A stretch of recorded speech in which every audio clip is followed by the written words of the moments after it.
L'heure est grave, la famille. Le journaliste Ferdinand Haïté vient de frapper encore dans son live de dimanche. Actuellement, c'est gâté, la famille. Regardons la vidéo. Pas de grands médias, on parlait du Togo. On parlait du régime de Faure. Dans les villages, les provinces, en citant l'alternative, en me citant. Donc, vous amplifiez une voix, vous donnez une dimension. C'est vrai que j'avais déjà cette dimension. Vous donnez encore plus de coups. Si vous prenez ce temps pour travailler, pour donner de l'eau à l'hôpital d'Atakpamé, pour faire des routes, pour goudronner, pour faire des trucs, c'est pas mieux. C'est pas mieux. C'est pas mieux. Moi, je me suis retrouvé avec des médias que je ne connais pas qui m'appellent, qui disent, mais c'est vous qui avez sorti les formations, il se passe quoi, tout ça. Et les gens me citent de partout. Je suis content quand même.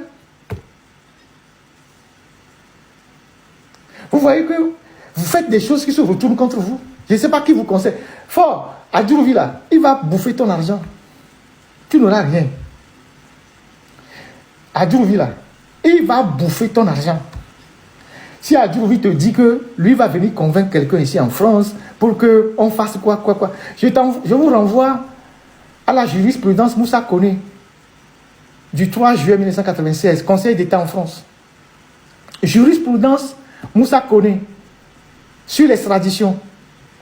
3 juillet 1996. Je vous envoie ça. Tapez sur Internet. Moussa Koné, Conseil d'État en France, 1996. Si tu donnes l'argent à Adjourouvi, puisque Adjourouvi t'a dit qu'il connaît les gens en France, qu'il va faire des procédures, on va prendre Ferdinand, on va envoyer, il va bouffer ton argent. Tu n'auras rien. Tu n'auras rien. Il va venir ici en France, il va donner à quelques farfelus, il va leur donner des trucs, lui-même va mettre le reste dans la poche, il va bouffer ton argent. Tu n'auras rien. L'argent là, il faut construire les écoles. Il fallait donner de l'eau potable aux gens. Tous ceux qui te prennent de l'argent, Forvi, pour dire qu'ils vont aller attraper tel blogueur, ils vont aller faire ceci, ils vont bouffer l'argent. Tu n'auras rien. Donc, il faut que tu t'occupes du pays où, bon, ton mandat même est fini. Il faut que tu trouves un moyen pour t'en sortir. Au lieu de prendre le peu d'argent pour faire ce que vous êtes en train de faire là. Adjourouvi va venir, il va prendre classe à faire, il va venir dormir dans le meilleur hôtel, il va se rappeler d'une de ses anciennes copines, il va l'appeler, il va vivre, il va revenir, il va dire, oh monsieur le président, mais j'ai vu Darmanin, il n'y a pas de problème, j'ai vu Manuel Valls, mais le petit bandit là, on va le prendre bientôt. Il va te dire ça. Alors qu'il n'y a rien derrière, c'est des histoires à dormir debout. Et quand il va rentrer chez lui, Adjourouvi à la maison, il va prendre sa cigare, il va rire, il va dire, oh, Akaïa, il va sauver les nez. C'est ce qu'il va dire. C'est ce qu'il va dire. Et il va prendre une gorgée de whisky. Puisque toi-même, tu ne te cultives pas, tu ne t'informes pas, tu ne prends pas les choses au sérieux, c'est comme ça que les gens vont te rouler. Je te dis la vérité, Fonia Sibé. Moi, je suis franc. Je te dis la vérité de façon crue. Rien ne se passera. Rien ne se passera.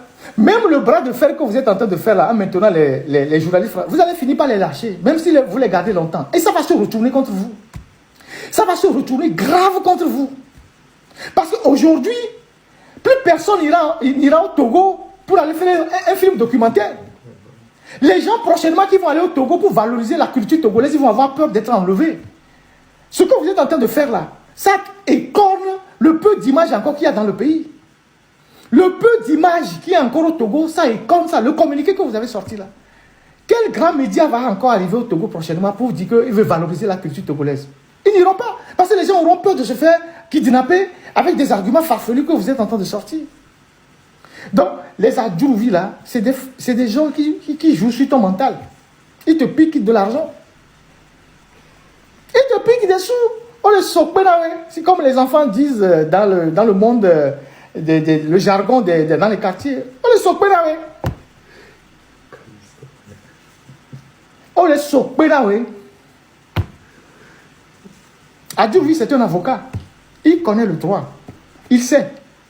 Mais quand il vient te dire ça, et toi tu crois, et tu lui donnes 100 000 euros, 200 000 euros, va en France, fais ça, fais ça. Enfin, il n'y a que des gens comme nous pour vous dire la vérité. Il n'y a que des gens comme nous pour vous dire la vérité, tout cru. Que vous aimez, que vous n'aimez pas, nous on s'en fout. Nous on vous dit la vérité. C'est ça. De donner, je ne sais pas, déjà j'avais une dimension internationale. Vous êtes en train de renforcer la crédibilité d'un journaliste qui ne fait que son travail. Donc si je ne vous dérange pas, vous ne dépenserez pas autant d'argent pour venir me traquer là où je suis. Vous avez fait déjà beaucoup à Lomé, vous faites des trucs là-bas que je ne veux pas énumérer dans mes lives, ça je le gère.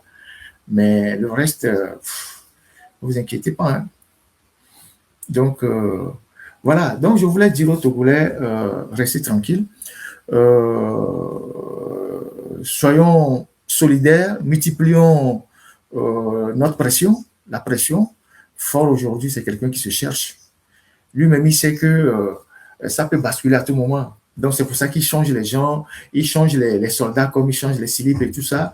Il pense que c'est en les changeant qu'il règle le problème. Non, il ne règle pas le problème. Ce qui va arriver, va arriver. Ce qui va arriver, va arriver. Le système que vous voyez là, il est en fin de règne.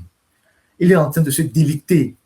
Il est en train de se délicter de l'intérieur. Et il va s'effondrer, qu'on le veuille ou pas. Et c'est cette perspective d'effondrement qui inquiète Faure Gnassingbé. C'est pour ça qu'il devient, c'est comme quand on chante, ou bien quand on chante, on dit, tu tiens la corde se casse, tu tiens l'arbre s'effrite.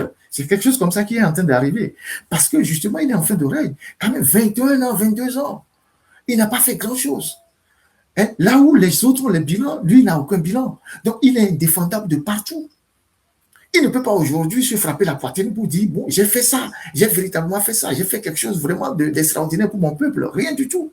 Et aujourd'hui, qu'il est fatigué et qu'il est de plus en plus préoccupé par lui-même, sa santé et sa survie, il n'a plus le temps pour s'occuper du pays. Voilà pourquoi, quand vous arrivez au Togo, tout est mort. Les feux rouges ne travaillent pas, les rues sont abandonnées, les chantiers sont abandonnés, et tout est abandonné au Togo. La corruption est endémique. Tout est abandonné au Togo. Parce que celui qui est à la tête du Togo, il s'occupe de lui, il s'occupe de sa vie, sa survie, il s'occupe du Togo. Et donc, en conséquence, il nous perd le temps. C'est un pays en banqueroute. Le Togo, c'est un pays en banqueroute. Donc, plus vite on mettra fin à ce système métastasé qui est en train de nous perdre le temps. Vous voyez comment le cancer, quand il devient le cancer se métastase, il détruit progressivement les organes jusqu'à la mort. Donc, c'est cette période de putréfaction que nous sommes en train de vivre. Le régime est en pleine putréfaction. Et ceux qui sont dans le système, ils le savent mieux que quiconque. Ils le savent mieux que quiconque. Et Faure même le sait parce qu'il sent que quelque chose arrive. Donc, il pense qu'aujourd'hui, il est suffisamment puissant pour attraper des Français et faire chanter la France. C'est ce qu'il pense. Parce qu'il est allé chercher le soutien des Russes et des Turcs. Il pense qu'il est suffisamment puissant pour attraper des citoyens français et faire chanter la France. Regarde, il faut commencer par réfléchir à la porte de sortie.